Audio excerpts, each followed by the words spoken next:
Welcome to the reality of God Immanuel.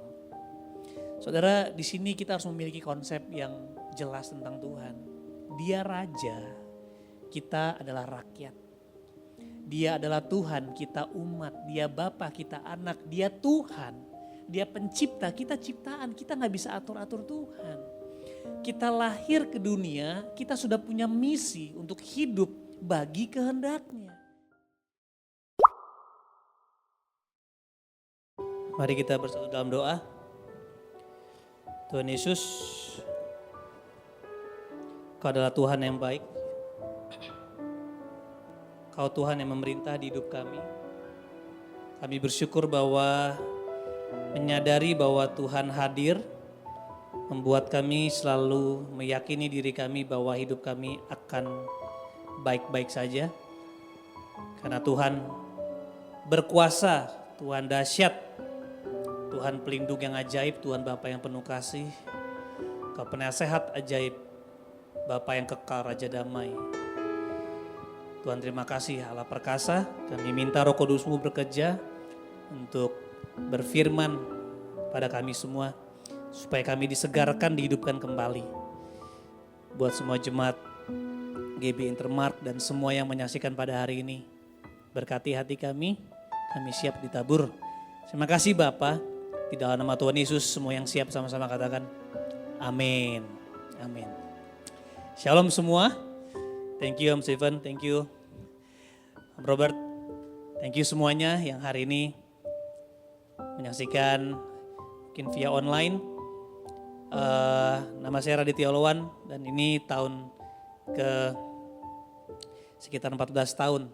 Ya 12 tahun saya melayani Tuhan dan saya gak pernah menyangka bahwa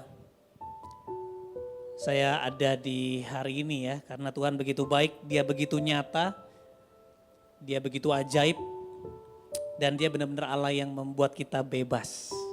Nah tema hari ini yaitu bebas. Saya percaya bahwa kata bebas ini adalah sebuah kata yang semua orang pengen banget miliki. Bagi anak-anak kita pengen bebas, gak mau dilarang. Ya. Bagi orang tua kita pengen punya financial freedom. Bagi orang yang sekarang mungkin terkena penyakit pengen banget punya yang namanya kebebasan supaya bisa disembuhkan. Tapi mari kita lihat apa yang Alkitab katakan tentang kata bebas. Karena Alkitab mengatakan kata bebas beda banget dengan manusia. Saya dulu karena pengen banget bebas akhirnya masuk penjara Bapak Ibu sekalian. Pengen banget bebas. Akhirnya di usia 22 tahun saya menikah. Orang bilang karena sebuah kesalahan. Karena kita anak-anak muda pengen banget bebas. Sebenarnya gak anak muda doang. Semua manusia punya natur. Yaitu pengen banget bebas tanpa aturan. Yang akhirnya membuat kita hidup tidak bebas. Saya gak tahu saudara hari ini yang menikah. Saudara pikir menikah supaya bahagia. Saudara salah. Saudara menikah supaya saudara gak bebas. Amin. Om, tante.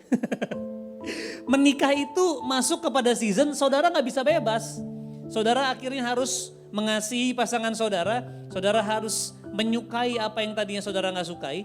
Saudara harus mempelajari sosok pribadi yang sangat susah untuk dimengerti, manusia semua kompleks. Jadi yang pengen bebas jangan nikah. Amin, amin, amin, amin. Saya bingung bahwa aplikasi dating di masa-masa pandemik begitu melonjak. 60%. Semua orang pada ikut. Saya nggak bilang itu salah. Saya justru menyarankan sama teman-teman saya, termasuk yang ada di sini, gunakanlah aplikasi dating dengan bijak. Tapi ada orang yang punya sampai 4-5 aplikasi dating, ya dengan nama yang berbeda-beda. Yang satu Joni, yang satu Roni, yang satu Tommy, yang satu saya nggak tahu siapa, dengan profile picture yang berbeda-beda. Ternyata menandakan bahwa semua orang, termasuk orang Kristen, itu kesepian. Mereka berpikir bahwa punya pacar happy. Ya buat orang dewasa. Tapi buat anak-anak punya pacar, apalagi nikah, sebuah hal yang membuat saudara tidak bebas. Tapi bagi orang dewasa justru membuat diri kita tidak bebas. Akan membuat kamu bebas. Saya ulangi. Menyerahkan diri kamu, diri kita untuk tidak bebas akan membuat kita bebas. Makanya hubungan kita sama Tuhan digambarkan sebagai seorang mempelai wanita dan mempelai pria. Jadi berjalan sama Tuhan, saudara pikir bebas, awalnya gak akan bebas. Saudara harus mengekang diri saudara. Tapi justru ketidakbebasan yang dianggap dunia akan membuat saudara benar-benar bebas. Saya gak pernah nyesel saudara layani Tuhan. Walaupun saya merasa banyak sekali hal-hal yang saya sesali, keputusan yang saya ambil. Saya tidak ambil kuliah, saya tidak ambil sekolah, saya tidak ambil kursus, benar-benar full kayak kacamata kuda melayani Tuhan. Walaupun banyak keputusan yang gak bijak, tapi melayani Tuhan sungguh-sungguh gak pernah sia-sia. Kita bilang jeripayahmu dalam Tuhan, gak mungkin sia-sia. Nah coba kita lihat di 2 Korintus 3 ayat 17. Sebab Tuhan adalah roh dan di mana ada roh Allah, di situ ada kemerdekaan. Wherever there is spirit, there is freedom. 2 Korintus 3 ayat 17, sorry ini ayatnya salah. Jikalau kita hidup oleh roh, baiklah kita juga dipimpin oleh roh. Jadi Alkitab mengatakan bahwa kalau kita mau hidup bebas, merdeka. Saudara bebas sama merdeka beda ya. Kalau saudara mau merdeka, Indonesia mau merdeka, ada orang-orang yang harus mati buat saudara. Ada orang-orang yang harus berjuang buat saudara.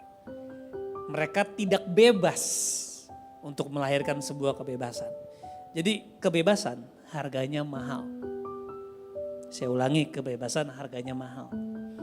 Dan kita mengatakan bahwa kalau kita mau hidup merdeka, kita harus berjalan dengan roh Allah. Makanya dia bilang orang yang dipimpin roh Tuhan, dia akan dipimpin oleh roh. Saya suka sekali berbahasa roh, tapi berbahasa roh tidak menunjukkan saudara dipimpin oleh roh. Berbahasa roh membuat saudara dikuatkan, roh saudara dikuatkan, berkasih-kasihan dengan roh Tuhan. Saya suka banget ketika saya gak ngerti lagi harus berdoa, saya berbahasa roh dan saya merasa saya dibangkitkan. Tapi ketika istri saya nyebelin, anak saya nyebelin, orang-orang yang mungkin membuat tensi darah saya naik, disitulah saya diuji, dipimpin oleh roh apa dipimpin oleh daging. Karena pada akhirnya orang yang dipimpin oleh roh harus membuat keputusan yang dibisikin dari roh. Ampuni, kasihi, jujur, ngaku. Tapi kalau daging bilang gak usah, nanti kamu gak nyaman. Jangan, nanti kamu gak enak.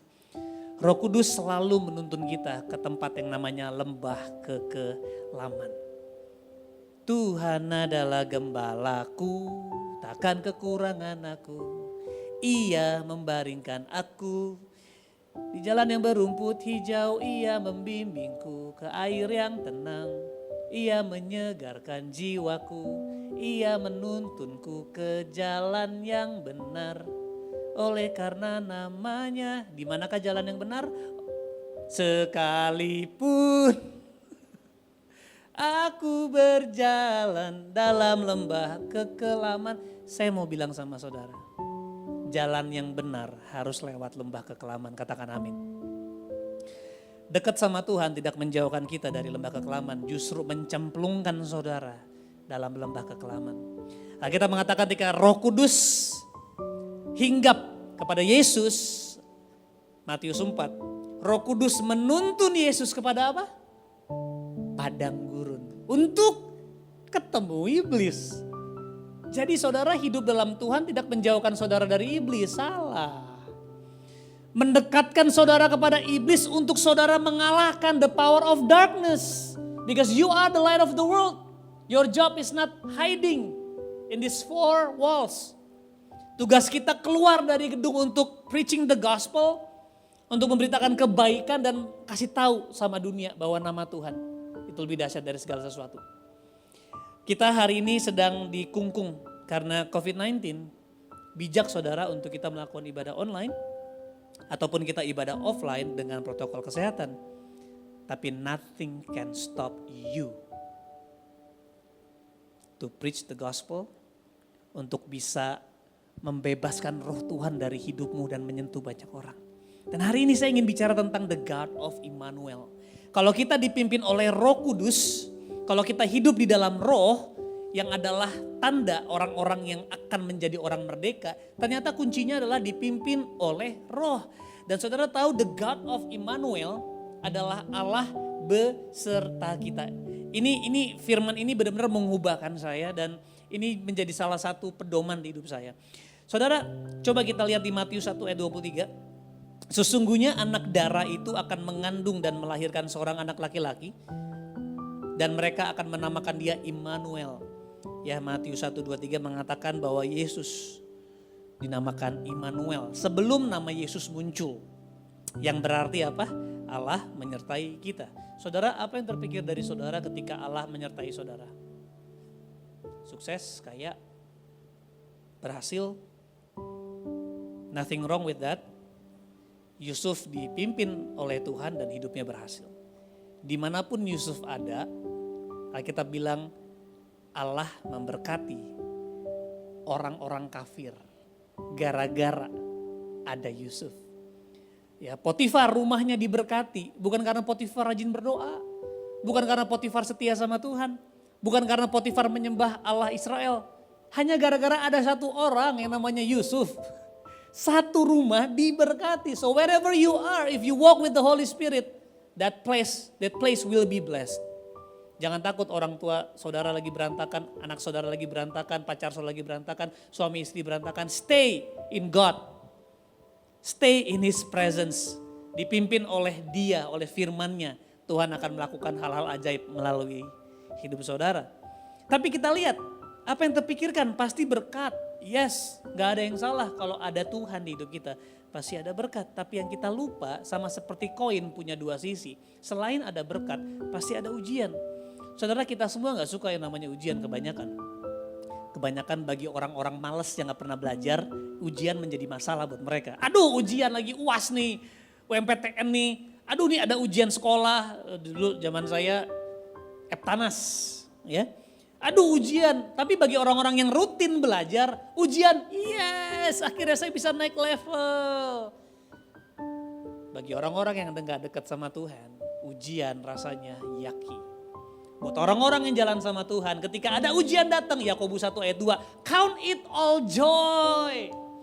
Anggaplah sebagai sebuah kebahagiaan apabila kamu jatuh ke dalam berbagai pencobaan, karena di situ imanmu diuji dan kamu akan sempurna, tak kekurangan. Gak mau kekurangan? Jangan lari dari ujian. Semakin kamu lari, semakin kamu akan jauh dari yang namanya kesempurnaan iman. Dan saya percaya juga waktu Yesus lahir, dia mengandung nama Allah Immanuel. Kita pikir, oh Allah Immanuel berarti everything will be okay. Tapi lihat, Yesus lahir dalam keadaan yang gak okay. Dia mau kasih tahu kalau Allah Immanuel ada. Yang muncul selalu keadaan yang kita pikir tidak oke. Kita buka di Matius 1 ayat 18. Kelahiran Yesus Kristus adalah seperti berikut. Pada waktu Maria ibunya bertunangan dengan Yusuf, ternyata ia mengandung dari Roh Kudus. Sebelum mereka hidup sebagai suami istri, mereka masih tunangan. Dan adat istiadat Yahudi, ada 3 level hubungan. Yang pertama tunangan waktu masih kecil. Nah, ini Batak ikut kayak begini nih kadang-kadang nih. Waktu masih bayi dijodohin langsung ya. Lalu ada pertunangan kedua ketika mereka sudah dewasa. Nah, pertunangan kedua mereka sudah anggap sebagai pernikahan. Dari mana saya tahu? Karena di ayat 19 dibilang gini. Karena Yusuf suaminya seorang yang tulus hati dan tidak mau mencemarkan nama istrinya di muka umum. Padahal belum menikah. Udah dibilang istri. Ia bermaksud menceraikannya dengan diam-diam. Kita gak usah belajar bahas banyak tentang ini ya. Intinya mereka masih bertunangan tapi sudah dikatakan sebagai mereka suami istri. Seserius itu ngajak tunangan, kalau kita kan kagak. Baru pacaran 3 bulan tunangan kasih cincin. 2 bulan lagi jadi mantan, langsung jadi musuh. Orang Yahudi tidak. Ketika dia bertunangan udah serius. Udah kayak suami istri walaupun belum berhubungan seksual atau belum tinggal satu rumah. Bayangin, Maria harus mengalami ketika Allah Immanuel datang, dia mau dicerain sama suaminya. Tetapi yang luar biasa di Matius 1 ayat 20, tetapi ketika ia mempertimbangkan maksud itu, malaikat Tuhan nampak kepadanya dalam mimpi dan berkata, Yusuf anak Daud, janganlah engkau takut mengambil Maria sebagai istrimu. Sebab anak yang di dalam kandungannya adalah dari Roh Kudus. Saya yakin bahwa Yusuf orang yang dekat dengan Tuhan. Kenapa? Responnya luar biasa. Di ayat 24 sampai 25. Sesudah bangun dari tidurnya, Yusuf berbuat seperti yang diperintahkan malaikat Tuhan itu kepadanya. Ia mengambil Maria sebagai istrinya, tetapi tidak bersetubuh dengan dia sampai ia melahirkan anaknya laki-laki, dan Yusuf menamakan dia Yesus. Saudara, ketika Yesus dikandung, Allah Immanuel hadir dalam Maria dan Yusuf. Yang mereka alami gak baik. Saudara, pada zaman itu kalau ada orang hamil mengandung sebelum menikah, hukum keimamatan harus mengatakan harus dirajam, melempar batu sampai mati. Maria menghadapi konsekuensi mati, menghadapi mau diceraikan oleh Yusuf, dan harus lari ke Mesir. Lari dari Raja Herodes yang hendak membunuhnya.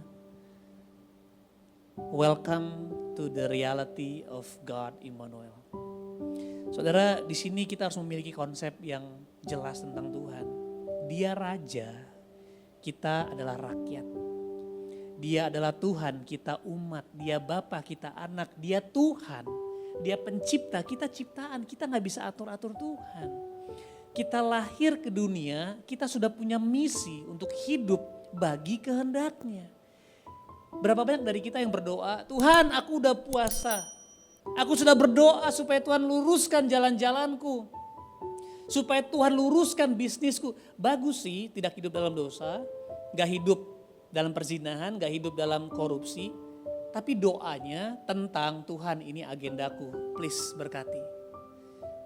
Tuhan berkati anakku, Tuhan berkati keluargaku. Semua doa itu bagus, sounds very Christian. Tapi terkadang saudara kita harus keluar dari sekedar berdoa, doanya Kristen. Tapi berdoa, doanya Yesus. Bapa kami yang di surga, dikuduskanlah namamu. Yang pertama dia bilang Bapa kami di surga. Yang kedua dia bilang dikuduskanlah namamu. Datanglah kerajaanmu, jadilah kehendakmu di bumi seperti di sorga. 5 kalimat pertama bukan tentang mereka. Habis itu apa? Berikanlah kami makanan kami secukupnya. Wow, ampunilah kami akan kesalahan kami seperti kami juga mengampuni. Lepaskanlah kami dari dan sebagainya. Engkaulah yang punya kerajaan, kemuliaan dan selama-lamanya. Saudara, doa yang Yesus ajarkan dengan singkat saya ngomong kayak gini. Tuhan, biar kehendakmu jadi, bukan kehendakku. Nah Tuhan, ini keluargaku, ini pekerjaanku, Tuhan tolong berkati. Tapi ini bukan yang utama Tuhan. Ini cuma tambahan bonus. Kalaupun anakku gak sembuh, kalaupun aku gak dapat pekerjaan, kalaupun orang tuaku masih berpisah, aku mau tetap lakukan kehendak Tuhan. Saudara, nyatanya barang siapa yang melakukan kehendak Tuhan gak akan dibuat meminta-minta. Saya bersyukur 2007 saya memutuskan ikut Tuhan. 2009 memutuskan untuk melayani Tuhan. Sampai hari ini saya merasakan penyertaan Tuhan dahsyat banget. Tahun ini benar-benar sulit. Ya tahun 2020 tahun yang sulit bagi semua orang. Saya mengalami di mana for the first time in my life setelah 5 tahun. Ya rekening saya 23.000. Waktu itu. Lucu-lucuan saya lagi teleponan sama Lewi, Rago Lewi. Saya lagi mau bikin conference sama dia. Wi, kan lagi ngomongin tentang pelayanan ya. Dit, gue bingung. Lu anak 4 tuh gimana lu bisa senyum ya? Ya senyumnya kan di mulut bro. Hati cemberut kadang-kadang. Ya bawa happy aja bro. Tuhan tuh baik kok bro. God is awesome. Kan rekening itu kan cuma angka. Berkat Tuhan bukan tentang angka saudara. Berkat Tuhan itu Efesus 1 ayat 3 mengatakan Tuhan telah memberkati kita dengan segala berkat rohani di surga bagi barang siapa yang hidup di dalam Kristus.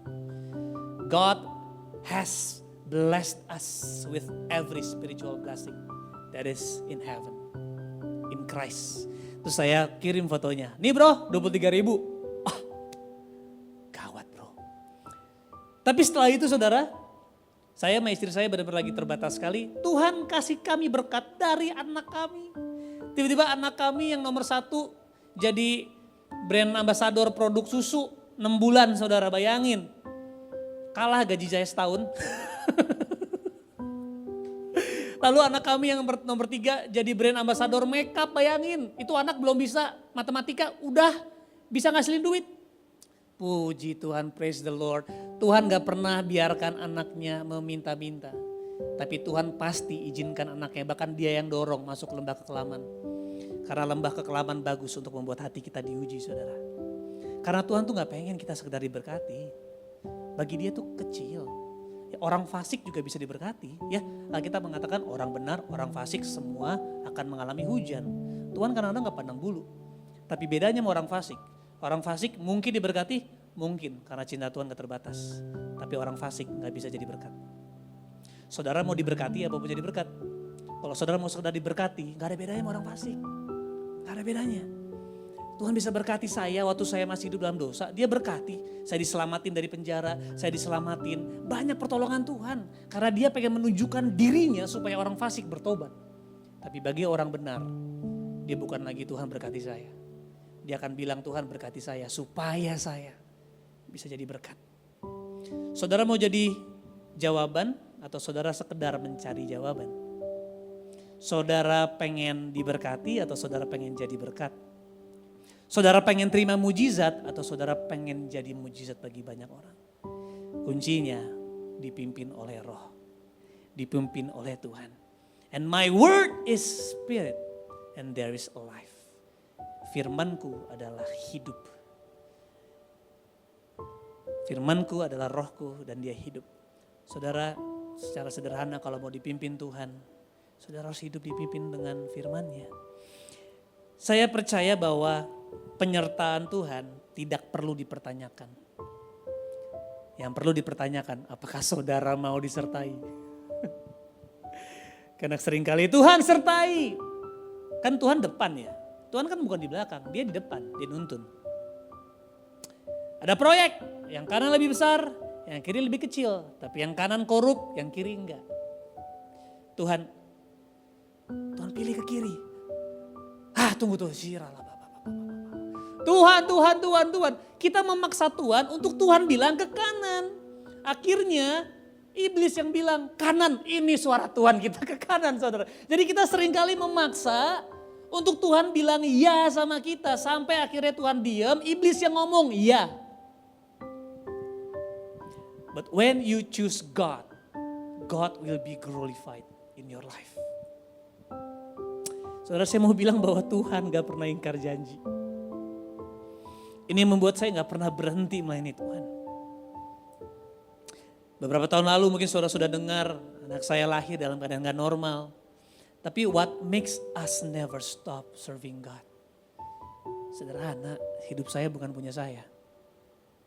Hidup kita punya Tuhan dan itulah kemerdekaan sesungguhnya. Saudara akan mengalami Tuhan angkat.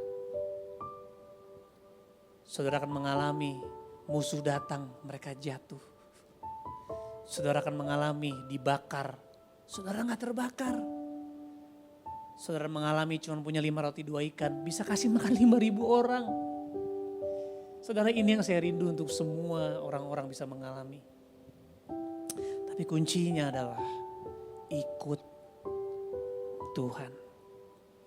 Saya buka ayat terakhir ya, di Yesaya 9 ayat 6. Ini ayat nubuatan tentang kelahiran Yesus. Kita mengatakan, sebab seorang anak telah lahir untuk kita. Seorang putra telah diberikan untuk kita. Lambang pemerintahan ada di atas bahunya. Jadi kalau ada Tuhan, pasti ada pemerintahannya. Makanya namanya Kingdom of God. Kingdom artinya apa? King's domain. King's domain, teritori raja. Ketika kita hidup dalam kerajaan sorga, raja memerintah. That's what we call the kingdom of God. The kingdom where God, the King of Kings, reigns. Lambang pemerintahan ada di atas bahunya dan namanya disebutkan orang. Ini nubuat tentang Yesus. Yang pertama apa? Penasehat. Ajaib. Baru Allah perkasa. Baru Bapa yang kekal. Baru Raja damai. Kebanyakan kita mau damai duluan. Akhirnya apa? Kita berdoa, Tuhan kami gak mau ada masalah supaya saya damai. Tuhan kami mau perseteruan di kiri kanan semua selesai. Saya gak mau konflik supaya saya punya damai. Tuhan saya mau semua finansial saya aman. Tuhan saya mau semua COVID aman, saya mau dunia semua aman supaya saya aman. Tapi ternyata kalau kita mau mengalami Raja damai memerintah harus mundur 3 langkah. Yang pertama apa? Penasehat ajaib. Kalau gak mau dinasehatin, jangan minta damai.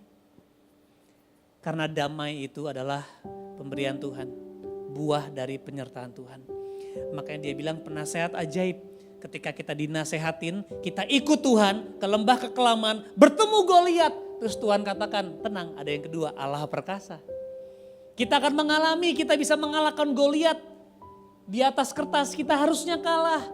Tapi karena kita ikuti nasihat Tuhan, masuk ke tempat yang namanya mustahil. Orang bilang gak mungkin, pengalaman bilang gak mungkin, orang bilang gak mungkin. Tapi kita masuk karena kita dengar Tuhan. Dan kita akhirnya mengalami Gideon hanya 300 orang mengalahkan suku Midian. Daud mengalahkan Goliat. Musa membelah lautan. Wow. Murid-murid memberi makan 5.000 orang. Bukan 5.000 orang, 5.000 keluarga. Wow. Habis itu saudara gagal. Mengalami yang ketiga, Bapa yang kekal. Hey, it's okay. Aku Bapa. Aku akan menuntun kamu. Sama seperti bayi yang jatuh bangun. Kamu gak setia, aku akan tunggu. Walaupun kamu gak setia, aku tetap setia. Itu Bapa yang kekal. Sering orang gak mengalami Bapa yang kekal karena gak ikutin nasihatnya. Gak ikuti jalannya. Gak mengalami Allah perkasa, gak mengalami Bapa yang kekal. Yang terakhir, yang gak akan mengalami yang namanya Raja damai. Dan Alkitab bilang gini, soon the Satan will be crushed. Akan dikalahkan oleh Raja damai.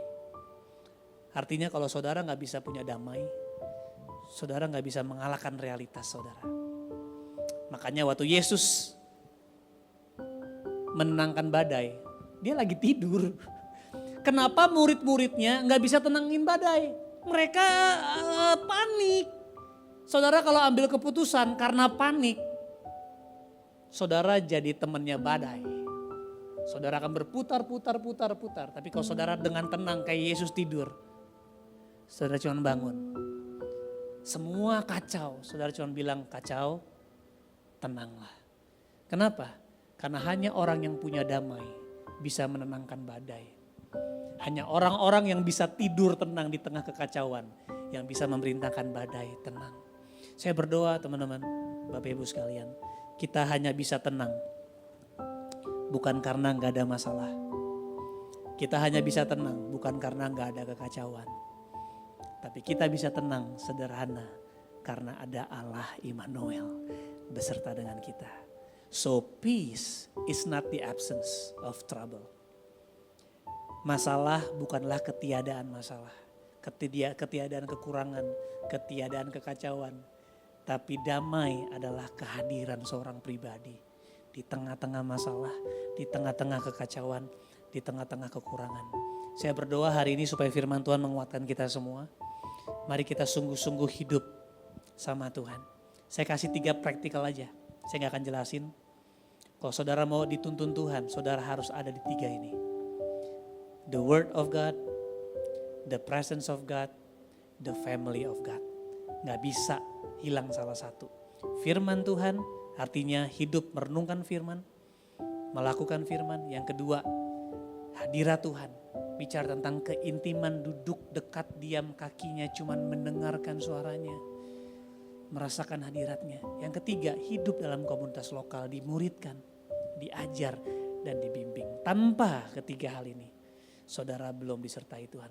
Gua dekat kok sama Tuhan, gue berdoa, lu kenapa gak ikut komunitas lokal? Gereja menyakitkan. Itu bukti saudara gak dipimpin oleh Tuhan. Saudara dipimpin oleh sakit hati. Saya berdoa hari ini supaya saudara benar-benar, mari, saya rindu banget untuk kita bisa hidup jadi garam dan terang dunia. Jadi berkat bagi banyak orang, jadi berkat bagi bangsa ini. Mari kita berdoa. Tuhan Yesus, terima kasih buat hari ini. Kami bersyukur bahwa Allah Immanuel itu selalu beserta dengan kami. Walaupun hari ini rasanya keadaan gak enak, keadaan lagi gak baik, tapi kami mau bersuka cita bukan karena keadaan sudah baik, tetapi karena Allah Immanuel itu beserta dengan kami. Dan itu lebih dari cukup. Tuhan, biar seluruh diri kami semakin menyadari kebutuhan kami akan Tuhan. Bukan supaya kebutuhan kami dipenuhi, tapi supaya kehendak Tuhan tergenapi. Tuhan, ampuni kami kalau kami hari ini menggunakan Tuhan untuk memenuhi kebutuhan kami. Ampuni kami kalau kami selalu berdoa hanya untuk Tuhan berkati kami. Tapi kami lupa untuk bilang sama Tuhan, Tuhan, hidup kami sudah diberkati. Yesus mati di kayu salib sehingga kami tidak jadi masuk neraka. Kami menerima keselamatan sehingga kami gak dihukum. Kami gak kena kutuk lagi. Bahkan kami menjadi rumah Tuhan di mana Tuhan berdiam. Ampuni kami Tuhan kalau kami gak pernah berdoa untuk bilang, Tuhan pakai aku. Biar kehendak-Mu jadi di bumi melalui hidupku. Tuhan, aku berdoa untuk setiap keluarga-keluarga yang lagi sulit. Untuk anak-anak yang hari ini lagi kecewa. Anak-anak-Mu yang lagi terhimpit, berikan mereka kemerdekaan yang sesungguhnya. Yaitu kehadiran-Mu. Yaitu firman-Mu, keteguhan hati untuk melakukan firman-Mu. Untuk hidup dekat dengan Tuhan dan hidup dengan tubuh Kristus. Terima kasih Kau penasihat yang ajaib, Allah perkasa, Bapa yang kekal dan Raja damai, the God of Immanuel, the God is with us. Terima kasih, dimuliakan nama-Mu, datanglah kerajaan-Mu dan jadilah kehendak-Mu di bumi seperti di sorga.